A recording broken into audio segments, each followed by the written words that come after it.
When we look for something in particular, we are turning our eyes away from others. Can we approach thoughts, feelings, incidents, the poetry of sense, and the greatest words ever spoken in the history of mankind without looking for something? What will this focusless exploration lead to? Let's find out.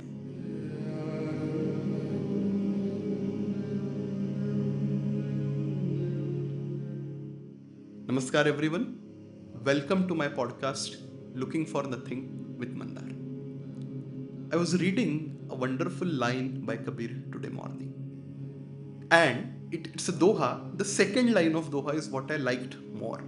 Kabir says, Dhimar जाल डार क्या करे मी नहीं हो गई पानी.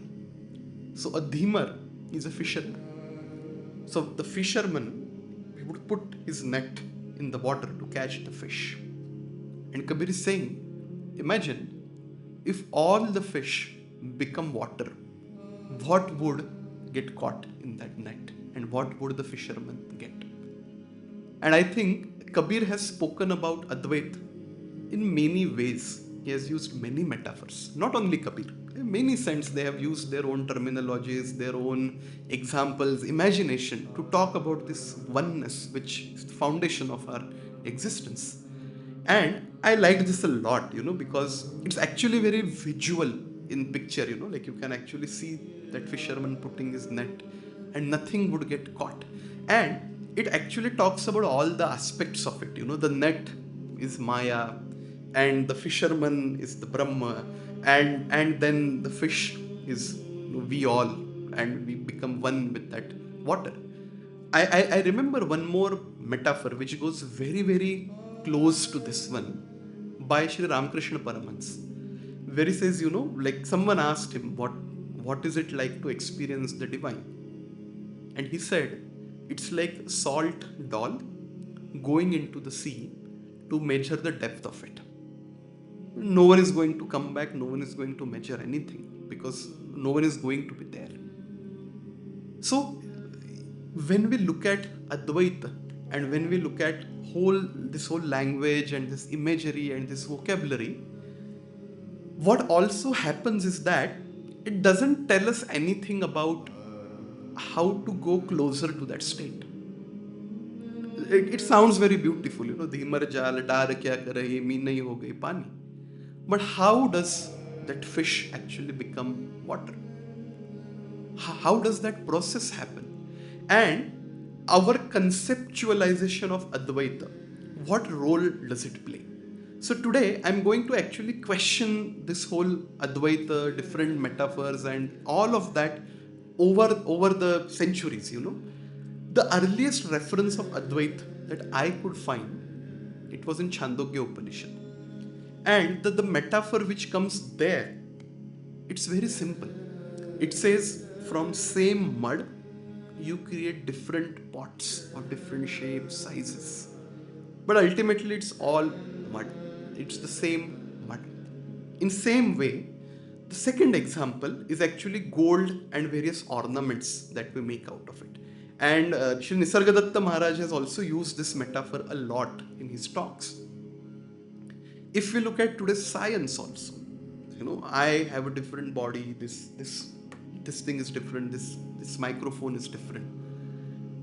But if I look at this level, if I look and go one level down, okay, it's all atoms and molecules. If I go one level down, then there are bosons and this and that. If I go even one level down, then maybe they are just strings. It's all made up of strings. And what are strings made up of?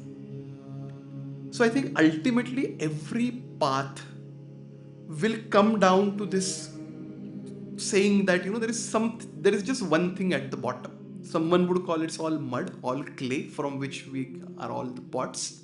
Someone would say it's all one gold from which all these ornaments come. Someone would say, these are all those super strings, from which we build bosons and then from bosons we build atoms and molecules from there. And we come to where we are right now, individuals. Knowing this anyway doesn't help us in any way to act out of that Advaita. or to be in that state of Advaita? What will help us do that?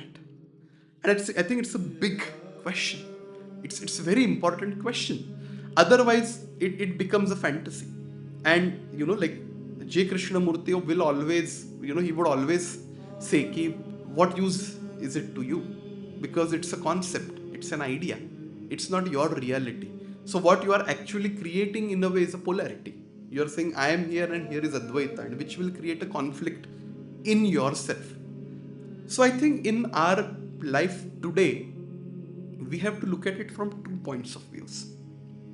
So there is one Advaita, which is sort of Shankara's Advaita, which says, Brahma Satya Jagan Mithya. Like all of this, it's all a lie. Or it's not even a lie, it just doesn't exist. It's an illusion. And then there is another way of looking at, talking about Advaita, where we say that all is that one. Like every ornament is gold. Like every pot is made up of same mud. It's all reflection, or it's all manifestation of that same one tattva that we are talking about. And these two approaches one might say it's just a slight difference. But I think if we pursue these lines of thoughts, they can take us to radically different approaches towards living before you are realized. After you realize, it's all one. Anyway, it doesn't matter which path you take, it doesn't count. Ultimately you reach the summit. That's important. But what happens till you reach the summit? And I think these two paths are very different. And what you meet and hit on these paths, that is also very different. Because the first approach, it actually brings a sense of isolation. Because nothing exists, then how do you engage with this world? And we are not in a world where, we are in the company of a realized person all the time. If you are, you can take this approach and there will be someone to handhold you. Like Ramakrishna Paramahansa would say, if a child is walking with his parent, his father, he has given his hand to his father. Now the child is not worried about the pitfalls on the path.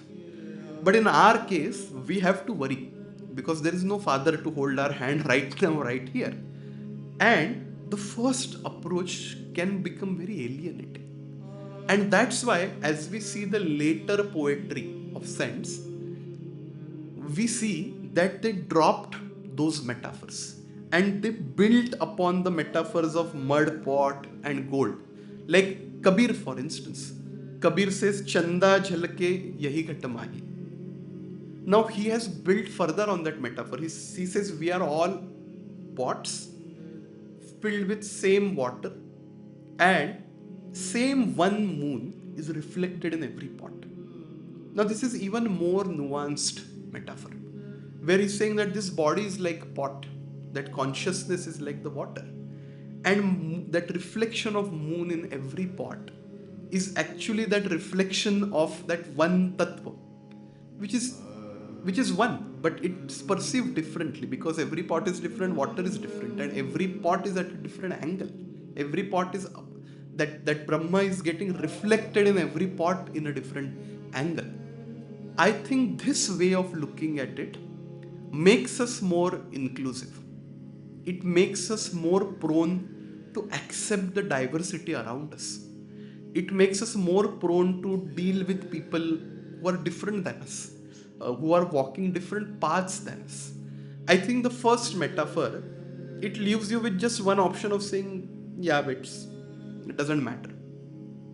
But this path will actually push us further and further to create that space which we discussed in previous episode. That space where those clouds of love can come and they can blossom and they can drench us down. And that's why I think, look at all the scents. Like in Marathi also we have this beautiful small saying, Je Pindi, Te Brahmandi. It's exactly what Kabir is saying when he says, Chanda jhalke yahi ghat mahi. Or Kabir has also said, Sahib hai ghat mahi. In every pot the same divine is there. And I think it forces us out to make an effort to perceive that divine. If we are not able to perceive it, something is wrong with us. Our relationship with ourself might be at problem. There's something wrong with that. And that's why I think whenever we talk about Advaita, it's very important to remember that the purpose of Advaita is not to make an isolated island out of us, but actually connect us to every other island around us.